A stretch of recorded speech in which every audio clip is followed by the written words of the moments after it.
What's up, gamers? DreamcastGuy here, and this is my brutally honest review for Cyberpunk 2077. Now, this video is going to be ultra in-depth. We're going to be checking out things like the glitches, the graphics, and the gameplay to see if this is a game that's actually worth the price and if it's been worth the crazy amount of hype. It seems like the entire internet is breaking itself in half just trying to talk about Cyberpunk, and now that I've put in tons and tons of time with it, it's kind of a good thing and kind of a bad thing. Now, I do want to just start off by saying that I've actually played 60 hours of this so far, and in that 60 hours, I've accomplished quite a bit. In fact, I've managed to unlock a few of the multiple endings, I've maxed out a couple of my character's stats, I've fully ranked up my street cred, and I've pretty much taken over Night City. But not all of this time has been good. There has been a few things in this that kind of tainted the fun. Now, I want to try and address what's bad, but let's start off much more positive. A lot of people have actually asked me, they said, Dreamcast Guy, I'm subscribed, I'm happy to be here, but don't talk about spoilers in the Cyberpunk video. So I'm going to oblige. We're not going to talk too much about the spoilers, we're not going to dig into the story, but I am going to be making a separate video about the ending in the next couple days. Let's dig into what's most important though. The key to any good game is, of course, the gameplay itself. Now, Cyberpunk is certainly a gorgeous game at times. It's a bright, shiny, open-world experience that allows you to drive around and blast people and level up, and that's all good, but what matters most is the second-to-second combat. What you're going to be doing when things go bad. Night City is the cybernetic future. This is a time where pretty much everybody is packing a gun, a laser rifle, or maybe just a cybernetic enhancement that can uppercut you, but this is where the game is definitely the best. In the 60 hours I've played so far, never once have I found myself being bored. Like, even when I was annoyed at a particular aspect of the game, I was always so in love with just the combat, because first and foremost, this is a first-person shooter. While you're going around, the main methodology that you're going to be doing is blasting people in the face. Because this game is still an RPG, as you go around trying to nuke fools, you're of course going to be picking up all sorts of these cool gadgets, these guns, and you're going to be getting a lot of experience points. Now, the gameplay itself is good. Everything is so just responsive. This is the biggest surprise of the game, is that there was never a single time while I was playing this game in all of my hours where I tried to do something and failed. Like, there were times where I attempted to break into a base, I got caught and I got killed, but that was because I died by my mistake. What I like the most about this game is that it gives you the freedom to figure things out for better or for worse. If you screw up your plan, then you die. It's never the game that just sends you through the floor. It's not like the aiming is slow.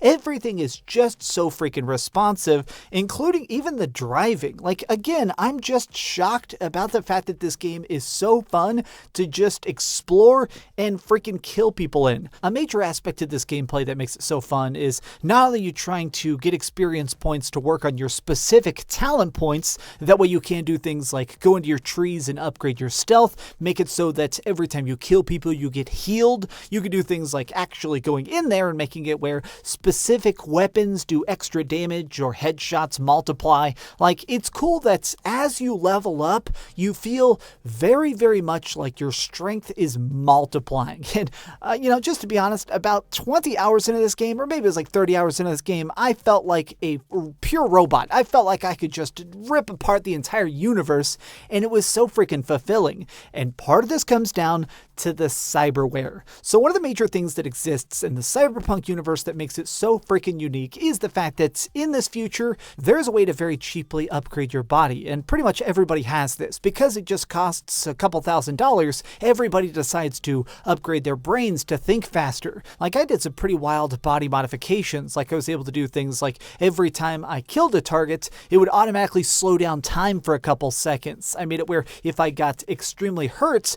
I would automatically heal myself. So I had like some extra healing so my skin would seal itself up. I also got some bullet resistant skin installed so I take less damage from gunshots. I had blades installed in my arms, which is pretty freaking fantastic. I even got double jump because, yes, that's right, I was actually able to install jump jets into my freaking chin so I could just fly around in midair.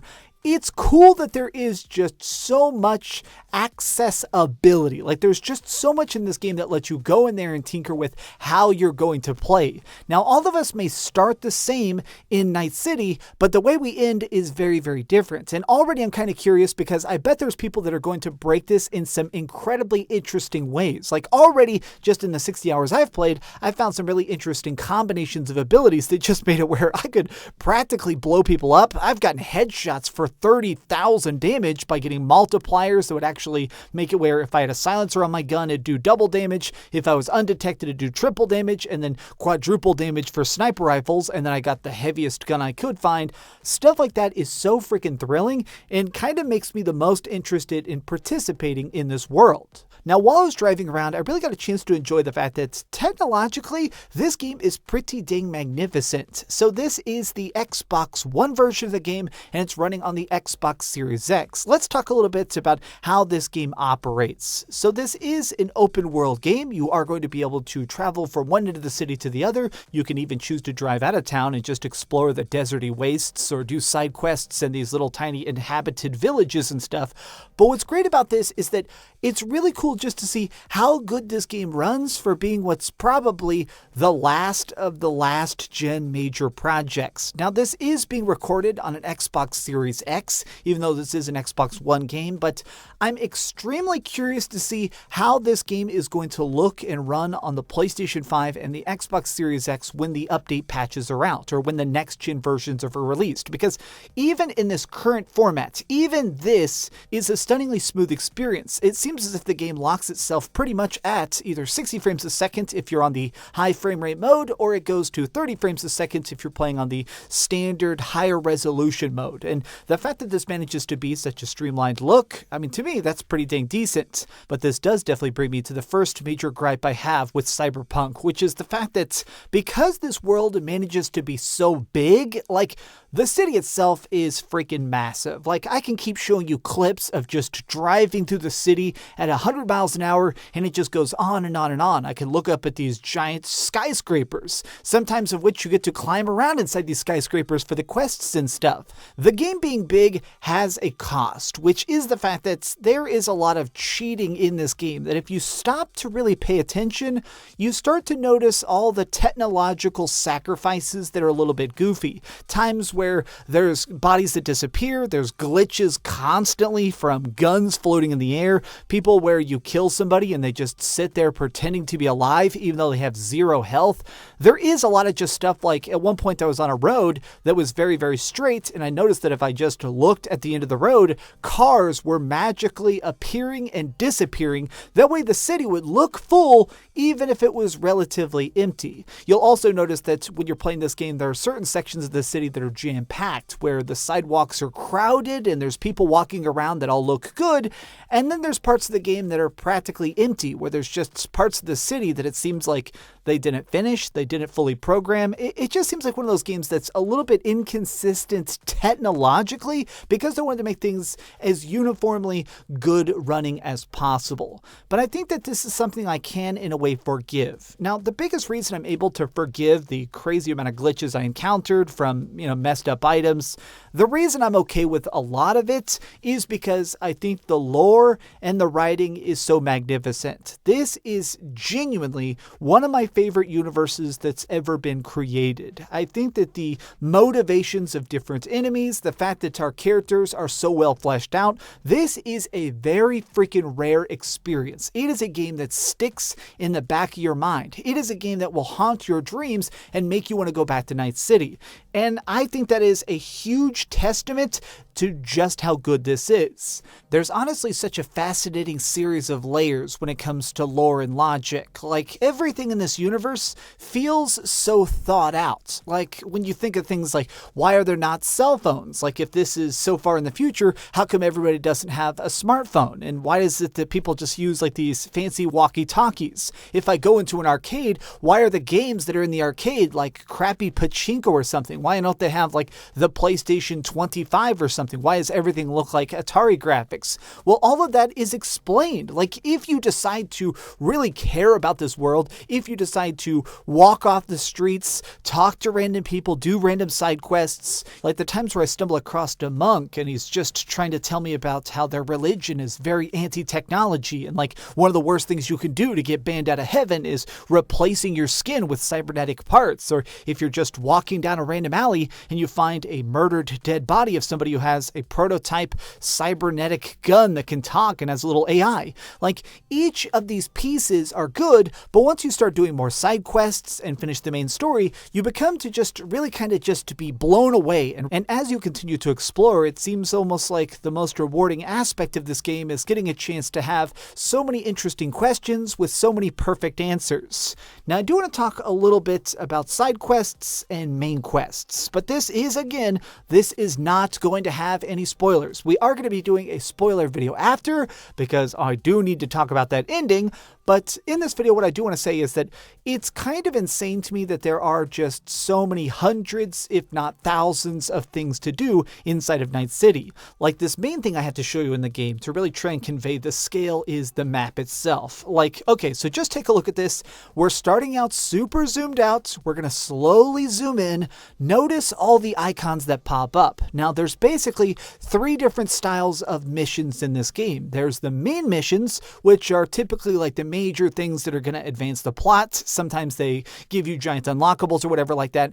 There are the tinier things, which are the little yellow blips. These are side missions. Now, some of these side quests are almost as long as the main campaign. There are huge, extended side quests that have multiple parts, multiple characters, lots of different gaps that kind of keep you bouncing back and forth all throughout Night City. And then the last thing are like little tiny detective pieces. So because this town is kind of a hotbed of chaos and technically doesn't have a government, or at least not a normal government, it doesn't have like a US government over the state or whatever, there is a lot of lawlessness. There is a lot of people in the street who have like chainsaw hands, and they think, all right, you know what, I'm going to go chop people up with my chainsaw hands. So as you're actually exploring the city, there's hundreds of tiny blips that tell you to kill a high-dollar target, stop a robbery, try and investigate some sorts of crimes. There is a lot of stuff that can just kind of grab your attention, and this is how you get the street cred. And all of it is a blast. I do want to note that this stuff is very different levels. Like, sometimes towards the beginning of the game, these guys might be extremely high level or be very, very advanced enemies. And this is when you first got into the town. It takes a while to level yourself up enough to try and fight these guys off. But as you get stronger, it's kind of nice to just practically own freaking Night City. Like, as of now, since I've done so many of these freaking things and obviously maxed out my stats, I love to go in here and just mow down bounties, put dead bodies on my motorcycle and drive them back to base. I have done a huge chunk of the side quests. But I do want to say real quickly, if you're expecting this to be one of those games that has like a 50-hour main story and like hundreds of hours of side quests, this game is a little bit shorter than you may be imagining. Like, it took me 21 hours during my first playthrough. So I technically timed it, and in my notes here, I actually just decided to write down the fact that it was exactly 21 hours for my entire first playthrough. And what I mean by that is, from the second I pressed start on the opening screen until the last boss was dead, it was 21 hours. And I'll be honest, a lot of that was side quests. At least 40% of this was me running around and slaying bad guys and kind of exploring the town and unlocking new cars and stuff. So it seems like the main story, if you're playing it on normal difficulty and you don't completely suck, you could probably finish the main story in, 14, 15 hours very, very easily. Now, that may sound exceptionally short, especially if you're more acclimated to giant expansive RPGs or something, but the 15 hours doesn't feel short. Like, by the time I saw those ending credits, I definitely felt fulfilled to the fact that we managed to see everything take place. And it kind of gave me a chance of, after I finished the main story and I was really leveled up at this point, it was nice to kind of just have the handcuffs taken off and I got a chance to just explore Night City in whatever direction I wanted. Did I want to try and buy the fastest vehicles? Did I want to try and compete in fist fighting tournaments? All this stuff was totally possible. Now, let's talk a lot about some bads. Let's actually dig into some flaws. The biggest thing is, I truly believe the freaking melee in this game sucks. It is so half-baked. So in this game, it's possible to sneak around or, just full in go guns blazing. I enjoyed doing a full rifle run. I used a lot of assault rifles and sniper rifles, but because I wanted to try and test stuff, I did a little bit of everything. I actually leveled up hacking quite a bit so I could just break down cameras or take over laser turrets. I did a lot of stuff to try and make it where I could kind of experience every dark, seedy corner of Night City. The melee, though, it never gets good. Even if you manage to get swords, even if you unlock knives and super punches, it just never feels great. It always feels goofy. Now, I actually got everything, including this is when I got blade arms, and here I am just jumping into a crowd and eviscerating people like Wolverine full of cocaine. And even then, it just doesn't feel great. It feels so cheesy and lackluster. It feels like one of those tacked on additions. And I hate that because normally I like doing melee runs. It's fun to do it that way. Like when I play Fallout or something, I think it's fun to go in and, punch all the bandits to death or smash people with a mega sledgehammer or something. So this is a little bit of a disappointment. The other thing is, I do wish that there was a little bit more of a chance to kind of focus on specific characters. A lot of times the way the story unfolds is people approach you. You'll have a character that will text you randomly and offer you a mission, and you get a chance to do it, and they'll usually tell you 1% of their very interesting story, and then they just disappear back in the darkness. You can't really call them again. If you call them again, they basically just give you a generic scripted thing like, oh, we don't have any work for you right now. I wish that you could do things a little bit more at your own pace because a lot of the lore, a lot of the characters are really interesting and well written. I wish I could actually engage with them when and how I wanted. This also brings me to voice acting, which can at times be a little bit inconsistent. Now, a lot of the main characters I think did great. Some of the people, which I'm not going to name them by name, there are a few people that kind of talk a little bit, they sound a little bit bored, but the major downside is I just don't love the performance by Keanu Reeves. I think Keanu Reeves is a great guy. I appreciate the fact that he's Mr. Matrix. I mean, here's me worshiping a paper cutout of Keanu Reeves. I just don't think he does a good job. And I hate saying that because he's kind of the guy who's selling this game. He's the face of it. I was texting a friend tonight and they were telling me, oh man, I'm buying that game for Keanu Reeves. And Keanu Reeves is the one guy in this universe who sounds the most uninterested in it. Now, part of this comes down to a major thing, which is that this is a game that is full of specific lingo. People have a very, very original style of speaking in this future. People call you a choom. People call you a gonk. There's all this interesting phrasing that fits the universe because this is a different alternate future. This is a dark and twisted universe where people are going to talk culturally and respectively in a very different way. I like that, but when Keanu says it, he sounds a little bit weird. A lot of his lines sound very flat or half-baked. It sounds like they used take one for a lot of his lore lines, where he's just like, oh man, we gotta get into that bar. Oh, yep, I'm in the bar. It's like, okay, that's kind of cool, but I wish that maybe they just gotten Keanu to put a little bit more into this paycheck performance. I guess for the most part, I have had a very positive experience with this game. It's just the fact that I wish that the edges feel very jagged. Every time I was playing the game and I had a very weird screen freeze, every time I had a hard crash, every time I was playing this game and I felt something just very clearly not working right, you could feel the crunch that the developers were definitely under. This game was probably supposed to come out in March or April or something like that, and they rushed it to get it done on time. Is that terrible? I don't know, but I do think that this game will do a lot better when it comes to next-gen tech. Maybe when this comes to PlayStation 5, I'll give it another shot, but as of now, I'm definitely done with the Xbox One. Okay, so we've heard some good and some bad, but let's go over the ratings board and put a big number on it. I am giving Cyberpunk 2077 a 9 out of 10.